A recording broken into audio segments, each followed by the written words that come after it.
যতটা লাগে এ করে নেবে, সব ইয়েতে ধরে দেবে, বুঝলে? আমি 2 কিলোমিটার হবে হয়তো।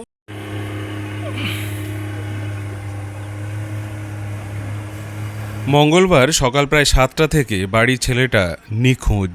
বেলা বাড়তে খোঁজ শুরু হয়। তারপরই আন্দাজ করা হয় বাড়ির পাশের খালে হয়তো তলিয়ে গেছে দাসপুর থানার বলুড়ি গ্রামের বছর 31-এর তন্ময় কোটাল। দুপুরের পর প্রশাসনে খবর যায়, উদ্ধারকারী দল ঘটনাস্থলে পৌঁছায়। অন্ধকার নেমে এলে উদ্ধার কাজ শুরু করা যায়নি সেদিন।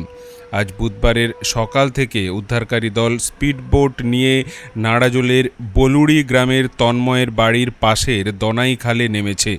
ঘুরপাক খাচ্ছে, বারে বারে তোলপাড় হচ্ছে জল। সবার দৃষ্টি সেই জলের দিকে। এই বুঝি দেখা যাবে তন্ময়কে। এই দনাই খাল কিছুটা দূরেই শিলাবতী নদীতে মিশেছে। জানা গেছে তন্ময় বিবাহিত। তন্ময়ের এক ছেলে, এক মেয়ে। মঙ্গলবার সকালে তন্ময় বাড়ির বাইরে এই দনাই খালের পাড়ে যায় প্রাতঃকর্ম সারতে। তন্ময় কিছুটা মানসিক ভারসাম্যহীন ছিল। মনে করা হচ্ছে এই খালেই কোনোভাবে সে পড়ে গেছে। সেই ধারণা থেকেই ওই খাল এবং পাশের শিলাবতী নদীতে উদ্ধারকারী দল নেমেছে তন্ময়কে উদ্ধারে।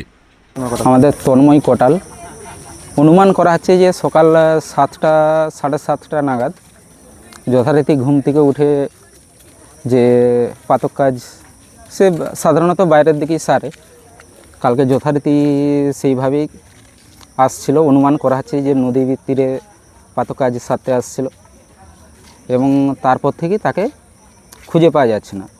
এবং তার পরিবার কিংবা পাড়া প্রতিবেশী সকলেই দাবি করছে যে প্রাতঃ কাজ সারার পরে নদীতে শৌচকর্ম সারার ফলে পা পিছলেই হোক, যে কারণেই হোক, নদীতে তলিয়ে গেছে।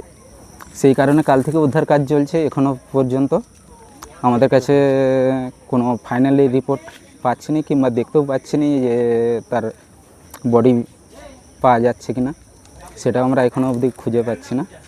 আর প্রশাসনিক দপ্তর থেকে যথারীতি ছুটে আসছিল কালকেও, আজকেও এসে ডুবুরির কাজ, উদ্ধার কাজের কাজ শুরু হয়েছে। দেখা যাক।